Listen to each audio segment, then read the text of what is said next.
Mr. Geldof, can I start off first of all by asking, why are you here today at the BCM World Conference? I'm co-founder of a company called Group Call, where we do mass alerts and data management for emergency situations, or for any community instant messaging to vast numbers of people or a few sort of people. In a continuity situation, that is precisely what you need: instant, personalised communication. That's it. You mentioned there that this idea of instant communication, and you touched upon in your presentation the potential that the web offers.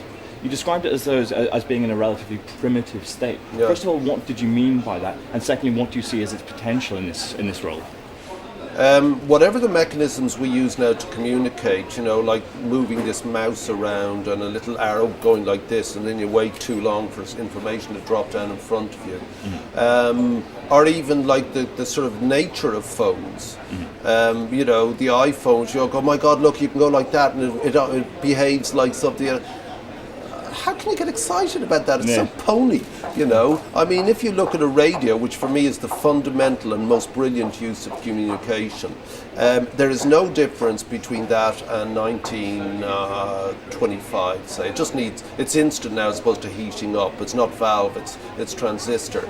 The valve to the transistor is the stage we're at now with the internet. It will be a completely different thing. Cloud is more or less what will happen. You are going to get to a point very soon where everything is a computer and it's controlled by a cloud. You have your own stuff out there in some notional space, and that's yours. And so the point would be mass communication through this, which is where Group Call is going. That's where we're very focused on what is not the next wave, because that's predictable. It's the third wave after that. But right now we're very focused on the change that's happening in the world now and the impact on businesses, whether it's cultural change, whether it's emergency change, and by cultural change I would mean terrorist type activities that come about through web activities or stuff, the Olympics, the NHS, that's cultural, but educational, being able to contact mass groups of parents or individual parents, the court systems, but in particular at this conference, when businesses are struck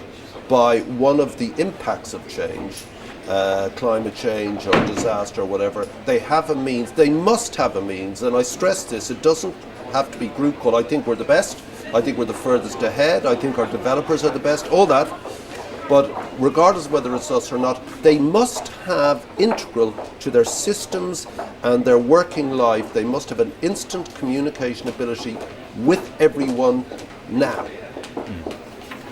You mentioned there as well, you talked about the development of a beehive society, and you said that we've got that integration, that we have this sort of like global civilization, and you mentioned sort of cloud computing in that context as well. First of all, you sort of seem to be suggesting that the beehive society has actually contributed to the financial crisis that we've just experienced. There's no question that this thing that I call the beehive society, where each individual passes on information relevant to the group, is being constructed. I mean, we all come with individual neural synapses that give us individual thought processes. What the web has done is create a global, virtual synapse. So if we are the product of what we think and receive information, other ideas from, so too the planet will be the product of this global neural system that we're building. And part of that is connecting to each individual. At the moment, we do it through phones or email. That'll pass into something else. Group Call is ahead of the curve, as I say, on that, into where we're planning and developing. But right now, that is occurring. And change does change things. You have to negotiate and surf that, but hopefully direct it. And, but the direction of change only stays permanent when it is aligned to the needs and requirements of society. And mass texting, mass messaging is absolutely aligned to what the needs and requirements of society is today. For any business not to have it is as ridiculous as saying we don't have pens in our office.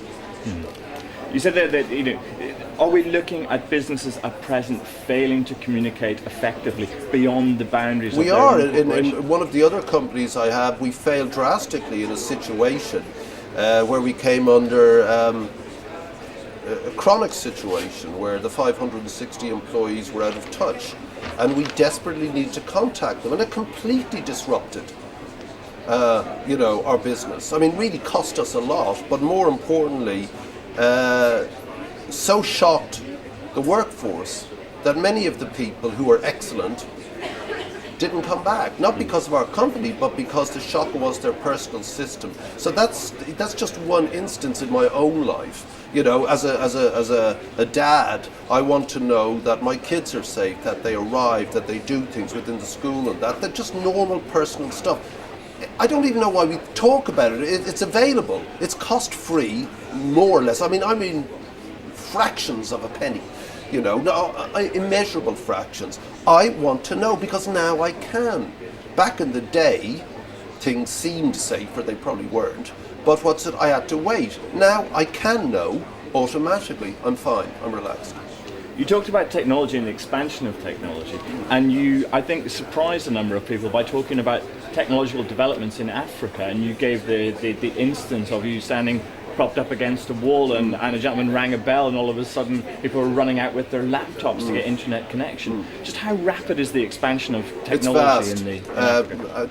Technological advancement in Africa is vast because it's almost like a tabula rasa. We go from one technology and we put into that technology steps. You could call them apps.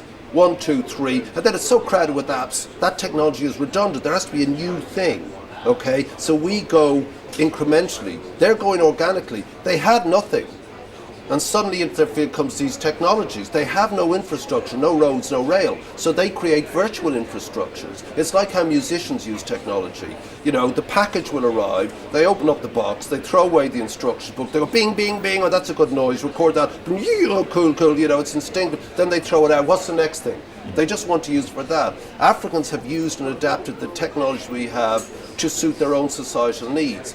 And the end result is massive economic advancement and indeed mass movements of societies out of the countryside into the cities, which are trying to take the weight, which they're not doing very well of. But there will be technologies that allow them to communicate, to deal with that strain. So yes, it is completely changing it. And I'm telling you this, I'll be dead, but by 2040, we will be trying to do many, many, many mega deals with Africa.